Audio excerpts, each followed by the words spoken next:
Salam saudara-saudara yang diberkati oleh Tuhan Yesus Kristus. Berjumpa kembali bersama dengan saya di channel ini. Saya berdoa kiranya kabar kita selalu baik-baik saja dan diberkati oleh Tuhan Yesus Kristus. Amin. Saudara, sebelum kita memberikan komentar, terlebih dahulu kita simak cuplikan berikut ini. Dikasih Tuhan, siang hari ini dari hati yang paling dalam atas nama keluarga besar kedua mempelai, Saudara Andi dan Saudari Catherine, kami mengucapkan terima kasih kepada Nikita Mirzani dan Nikita Mirzani tim Kita Nikah Yuk yang sudah luar biasa. Dan saya memberikan kesempatan dan waktu untuk, saya panggil apa ya? Niki aja. Nikita Mirzani untuk menyampaikan sepatah dua patah kata. Hujan. Selamat sore semuanya. Terima kasih Catherine dan Andi. Niki terharu banget tadi di belakang. Aduh, ngebayangin mudah-mudahan bisa ada lagi di tempat kayak begini ya, dengan pasangan yang baik. Yang bisa terima Niki apa adanya. Terima kasih sekali lagi Niki ucapkan untuk semua keluarga Andi dan Catherine sudah memberikan Niki kesempatan untuk menikahkan kalian berdua di sini. Walaupun sekarang hujan, mungkin ini berkat dari Tuhan. Mudah-mudahan kalian menjadi suami istri yang diberkati Tuhan selamanya. Kalau ada berantem-berantem sedikit diselesaikan dengan baik, karena kita susah untuk menyatukan dua kepala menjadi satu. Pokoknya Tuhan Yesus berkati kalian semua. Amin amin ya rabbal alamin. Oke, Anki pulang dulu ya. Mau syuting lagi. Bye-bye. Kita layak prihatin dengan diskriminasi terhadap umat Kristen di Parepare, Sulawesi Selatan. Bila selama ini kita lebih sering mendengar bagaimana umat Kristen tidak bisa membangun gereja atau ibadahnya dibubarkan, kini di Parepare terjadi diskriminasi lain. Di Kecamatan Soreang, pembangunan sekolah Kristen Gamaliel diminta dihentikan oleh sebuah kelompok Muslim bernama Forum Masyarakat Muslim Parepare, FM2P. Kaum intoleran ini bahkan melakukan aksi unjuk rasa ke DPRD pada Jumat 20 September yang lalu. Yang menyedihkan, setelah melakukan rapat dengar pendapat, DPRD ternyata menyetujui permintaan FM2P ini. Saya belum tahu apakah pemerintah daerah di sana akan mengikuti permintaan DPRD. Yang jelas, Abdul Hayat Ghani yang baru saja dilantik sebagai pejabat wali kota Parepare menyatakan akan memberi perhatian serius. Kita perlu rumuskan solusi terbaik untuk persoalan ini, kata Abdul Hayat. Demo penolakan pembangunan sekolah Gamaliel ini adalah yang kedua kali. Tahun lalu, kelompok Islam garis keras juga menolak pembangunan sekolah Gamaliel yang sebenarnya sudah memperoleh izin pembangunan dari pemerintah. Ada beragam alasan penolakan dilontarkan. Pertama, FM2P menganggap sekolah Kristen itu tidak boleh dibangun di atas tanah yang mayoritas penduduknya beragama Islam. Mereka minta pembangunan dipindahkan ke lokasi lain. Kedua, sekolah itu dianggap belum memenuhi syarat perizinan. Ketiga, mereka berkeras bahwa masyarakat di Soreang Parepare tidak memerlukan sekolah baru. Masih banyak sekolah tersedia dan banyak di antara yang kekurangan murid, kata mereka. Keempat, mereka menganggap pendirian sekolah tidak memenuhi syarat yang ditentukan. Menurut mereka, surat keputusan Dirjen Bimas Kristen Kementerian Agama nomor 292 tahun 2022 sendiri sudah dinyatakan bahwa pendidikan keagamaan Kristen tidak boleh mendapat resistensi dari masyarakat. Jadi karena ada resistensi masyarakat, seharusnya pembangunan tidak dilakukan. Kelima, mereka menganggap pembangunan sekolah tersebut adalah bagian dari kristenisasi. Dalam pandangan saya, seluruh penolakan tersebut sepenuhnya mengada-ada. Pembangunan sekolah Kristen atau Katolik di Indonesia berlangsung di banyak daerah. Dan sebagian besar sekolah Kristen dan Katolik itu memang dibangun di daerah yang mayoritas penduduknya Muslim. Kita tak bisa lupa bahwa lebih dari 85% penduduk Indonesia adalah Muslim. Karena itu wajar saja kalau di Parepare atau di banyak daerah lainnya, mayoritas penduduknya ya memang Muslim. Dan selama ini pembangunan sekolah Kristen Katolik berlangsung aman-aman saja kok di berbagai daerah dengan penduduk mayoritas Islam tersebut. Tidak ada konflik, tidak ada kristenisasi. Kita juga jangan boleh lupa bahwa bangsa Indonesia memang tidak membeda-bedakan perlakuan terhadap warga berdasarkan agama.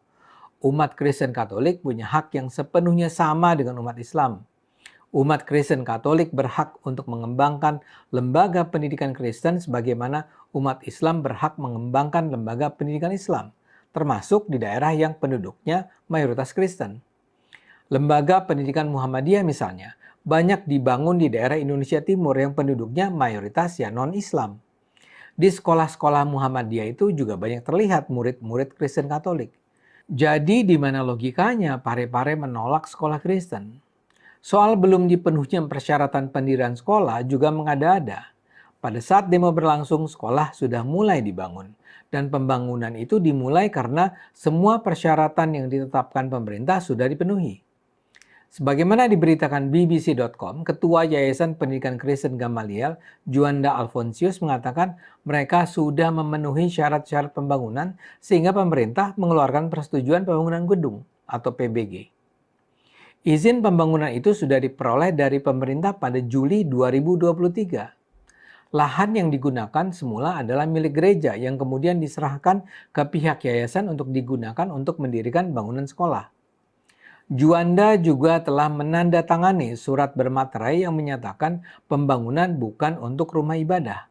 Nah Bapak Ibu dan teman-teman semua, tentunya memang sesuatu yang sangat memprihatinkan ya. Jadi lagi-lagi ya, kalau kita lihat ke belakang bahwa apa yang dialami oleh umat Kristen di beberapa wilayah di bangsa kita di Indonesia ini bukan hanya pelarangan kegiatan peribadatan, bukan hanya pemubaran ibadah, lalu kemudian bukan hanya terkait dengan sulitnya mendirikan gereja, bahkan sekolah pun juga dipersulit oleh kelompok-kelompok yang seperti ini dengan berbagai macam alasannya. Dan mengapa hal seperti itu terus terjadi dari waktu ke waktu? Katanya negara Indonesia ini adalah negara Pancasila, katanya negara Indonesia ini adalah NKRI Bhinneka Tunggal Ika. Tetapi kok kemudian yang diakomodir aspirasinya adalah mereka-mereka yang tidak berterima terkait dengan keberadaan ya sekolah yang hendak dibangun oleh pihak yang mau membangun, dan dalam hal ini oleh saudara-saudara kita yang beragama Kristen. Tentu ini memilukan sekali ya Bapak Ibu dan teman-teman. Mari kita lihat informasi pembandingnya seperti yang ada di layar ini. Dikatakan bahwa toleransi umat beragama di tengah tantangan intoleransi ya. Kasus penutupan sekolah Kristen Gamaliel di Parepare. Lalu kemudian sejumlah warga menolak pembangunan sekolah Kristen di Parepare, Sulsel. Jadi ini lihat kawan-kawan. Lalu isu pembangunan sekolah Gamaliel di Soreang, PJ Wali Kota Abdul Hayat Gani ajak masyarakat Parepare tetap tenang. Jadi Bapak Ibu semua, ya ini ditolak oleh sekelompok orang ya. Viral, DPRD Parepare tolak sekolah Kristen Gamaliel. Abu Janda Kristen fobia didukung negara. Lah ini Bapak Ibu semua ya. Jadi yang paling mengherankan lagi adalah bukan lagi terkait dengan warga yang beramai-ramai ya, mereka secara berkelompok menyatakan penolakan terkait dengan rencana pendirian sekolah tersebut, tetapi ini juga ya, ini DPRD Parepare tolak sekolah Kristen Gamaliel. Katanya ini alasannya adalah setelah berdiskusi ya, lalu kemudian mendengar aspirasi dari warga yang menolak ya, pada akhirnya pun DPRD ya Parepare ini menyatakan juga penolakannya ya, berdasarkan hasil diskusi dan mendengar aspirasi dari warga yang menyatakan ketidaksetujuan atau penolakan. Nah sekarang begini ya, DPRD mereka ini kan wakil rakyat, tidak hanya untuk satu kelompok, tidak hanya untuk satu golongan saja ya. Mereka ini kan DPRD, mereka ini kan wakil rakyat semuanya ya. Dia apapun yang menjadi latar belakang keberagamannya, baik itu suku, budaya, bahasa, agama, ya itu kan tidak dipandang. Ya harusnya lembaga DPRD di Parepare ini mengakomodir ya, idealnya kan begitu ya, mengakomodir dan melihat solusi yang paling baik terkait dengan agar tiap-tiap aspirasi warga, tiap-tiap aspirasi masyarakat itu didengar, bukan hanya satu pihak. Kalau seperti ini kawan-kawan dan teman-teman semua, saya melihat ini jauh dari kata berkeadilannya, jauh dari kata bahwa wakil rakyat seperti ini juga mengakomodir ya, juga menampung aspirasi masyarakat ya. Kalau sekelompok tertentu mereka tampung aspirasinya, betul, makanya di sini kan keputusannya kan ya, kita lihat sama-sama keputusannya, sekolahnya ditolak karena mendengar aspirasi dari masyarakat yang menolak. Nah ini bagaimana Bapak Ibu ya, ini bagaimana ya bangsa negara kita seperti ini. Saya berharap sekali semoga ya ini pihak dari sekolah Kristen Gamaliel ini akan berjuang ya, akan berjuang memperjuangkan hal ini agar ya izinnya bisa diterbitkan ya. Karena saya dengar kawan-kawan dalam beberapa ulasan itu juga senang sekali diulas oleh Mas Abu Janda, beliau kerap kali menyampaikan bahwa sebenarnya kalau dari segi izin itu kan sudah diurus ya. Dari segi perizinan itu sudah diurus, makanya pihak dari sekolah ini sudah berani mulai membangun karena perizinannya sudah mereka peroleh ya, sudah mereka urus. Tapi kemudian menjadi terhambat, tertunda karena sekelompok orang yang tidak setuju, katanya kan karena itu dibangun di tengah mayoritas yang beragama, mayoritas mereka ini ya. Nah sekarang begini, kan siapapun nanti yang akan sekolah di situ, itu kan kembali kepada masing-masing orang tua. Apakah akan menyekolahkan anaknya di situ, ataukah tidak? Kan tidak dipaksakan. Apakah akan memberikan anaknya di situ untuk dididik? Ya kan tidak dipaksakan. Itu kan kembali kepada orang tua. Kalau orang tuanya mau, ya apapun latar belakang agamanya, kan kita nggak boleh larang dong. Ya, nggak boleh larang. Sekolah ini kan hanya dibangun setelah mereka peroleh izin. Lalu siapa yang mau mendaftar, mereka dengan metode marketingnya, ya siapa yang mau silakan, yang tidak mau juga silakan. Nah cuman ini alasannya benar-benar memang Bapak Ibu ya, ini sudah di luar dari masuk akal, jauh dari kata masuk akal. Jadi semoga ya hal-hal intoleransi ini benar-benar dituntaskan ya. Itu dia saudara video cuplikan yang baru saja kita tonton tadi videonya. Bagaimana di hari-hari ini begitu banyak dari oknum-oknum Islam itu sendiri yang membubarkan bukan hanya ibadah Kristen, tetapi juga membubarkan sekolah Kristen yang terjadi baru-baru ini, yaitu di Parepare, yaitu Sekolah Kristen Gamaliel. Dan itu dilakukan oleh seorang ketua FPI yang bisa dikatakan juga beliau adalah oknum, yaitu oknum ASN dan juga oknum Ustadz itu sendiri. Nah teman-teman, dan apa yang dilakukannya ini adalah sudah melanggar undang-undang dasar. Dan kita bisa melihat juga video tadi yang saya bagikan, bagaimana seorang Nikita Mirjani, seorang artis, bukan hanya mendukung orang Kristen, tetapi malah juga menyebut dengan tidak sungkan-sungkan, semoga Tuhan Yesus memberkatimu. Artinya apa?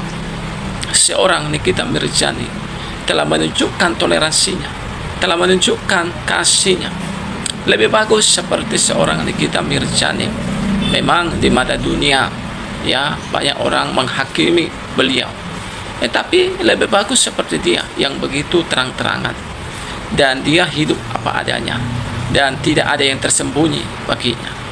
Dan kita melihat bagaimana di hari-hari ini begitu banyak ya yang menunjukkan dirinya hebat, menunjukkan dirinya baik, lebih baik dari orang lain, lebih baik dari agama orang lain, tetapi yang mereka lakukan adalah membubarkan ibadah, mengganggu orang Kristen beribadah, menutup sekolah Kristen. Nah, dengan orang ini melakukan hal tersebut, itu artinya dia sedang menunjukkan seperti apa dia dan seperti apa kepercayaan yang dipercayainya.